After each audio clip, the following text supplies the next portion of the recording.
Building, growing, and selling an education technology business. Hello. What's your background, and what are you working on? Hello, I'm Lelia Tivbin. I was a full-time web developer when I started a side project in 2005 that would become helpteaching.com. But then I moved into a management position that I would keep for a few years before quitting in 2013 to work exclusively on helpteaching.com. Helpteaching.com is an ed-tech product that offers tools and resources for educators, tutors, and parents. It was making over $300,000 per year prior to its acquisition by Shaw Swift Capital, SSC, in 2016. I have been a consultant with SSC since the sale, and it's been a privilege to meet and work with some other founders who consult, advise SSC post-exits. What motivated you to get started with helpteaching.com? My friend and I worked at a startup and often talked about starting a side project together, so when his aunt proposed the original idea, I was offered to join the team as a second developer, with my focus being on the front end. We all got equal shares of the business and financed the early years ourselves. What went into building the initial product? The initial product took almost 2 years to build and was fairly limited in function. It was completely free, and there was no subscription support on the platform until a year or more later. The initial payment was a Google checkout, followed by a PayPal Express checkout with minimal integration. And in the first year following our launch, we had ads via Google AdSense running on the site that didn't make much money. I think if I had been talking to customers sooner, I would have pivoted the product sooner, but this function doesn't come naturally to developers. We ourselves had to actually seed the platform with some content with a bit of help from our family members. Early growth was very slow, and as we began to lose momentum after 5 years, there was no desire to invest more into the marketing that I was leading.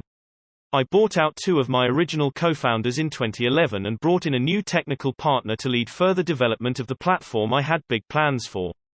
How have you attracted users and grown helpteaching.com? With the new partner, we made 3 major decisions that fueled growth. We rebranded the platform from a phrase describing the single-purpose software, testdesigner.com, into a more general name that allowed us to grow into a multi-feature portal, helpteaching.com. We added additional tools and features that complemented the original software. We hired content experts to moderate a giant database of unused user-generated content and to create a free content library of popular content to drive organic traffic. This all represented a major pivot for the product and platform that allowed for further growth that the original product hadn't been positioned for. I was also doing customer service myself post-buyout, and we developed the product based on customer requests and surveys. Some tactics that helped fuel revenue growth were surveying existing customers to identify new features that would justify a higher subscription price and then executing against that. This also helped lower churn rate from 25% to 10% over 2 years. Offering free content to fuel SEO and to grow our email list to 300K plus subscribers. Sending monthly newsletters with content updates drove some sales, and we were able to sell some sponsorships against this list to diversify revenue streams. Investing in quality premium content allowed us to justify a higher subscription price and improve conversions. This also generated interest from some ed tech startups, and we were able to license out our content to pay for further development efforts. Increasing prices every year, replacing the free trial with a 30-day money-back guarantee, and removing lower-priced plans helped to reduce confusion between plans and support work. These strategies allowed our revenue to grow over 100% every year for 3 years in a row before we sold the business. Revenue from 2011 through 2015. I would highly recommend that solo tech founders take a hard look at their software solutions and see if the tools they've built could be more useful with complementary services, features, and to survey their customers to guide product development efforts. Also, consider different pricing structures, new acquisition channels, and revenue diversification opportunities. What are your goals for the future?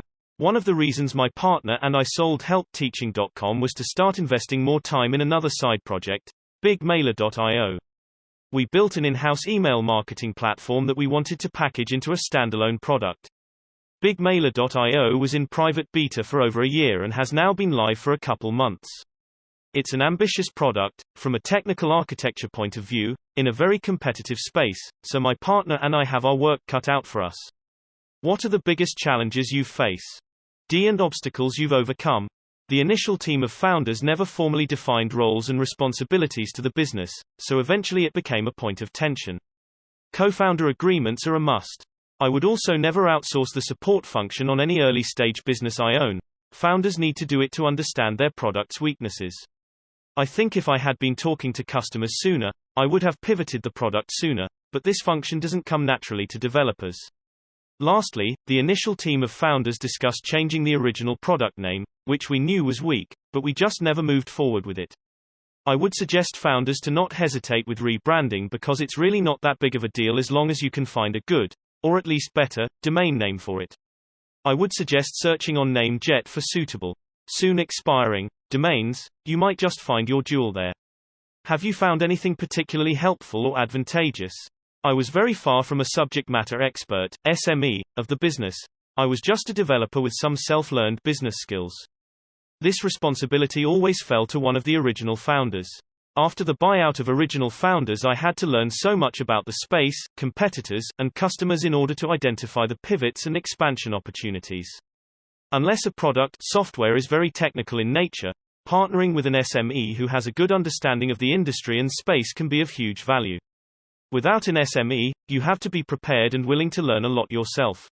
What's your advice for indie hackers who are just starting out? Never go solo, or at least try to bring in a partner once you manage to make some progress. Say, build your MVP. You burn out and life events happen, so you need someone to lean on and keep momentum going. If you are a developer, consider partnering with an SME. They don't have to be a business guru early on. They need to guide you on your initial product development. You can both grow your business, marketing skills later, or bring in a new partner with skills you are missing. That said, I know of plenty successful businesses with 7-figure exits that were built by solo founders, so it's possible to succeed but harder to accomplish. Don't be afraid to interact with your early customers, and don't delegate this function to anyone in the early years. Where can we go to learn more?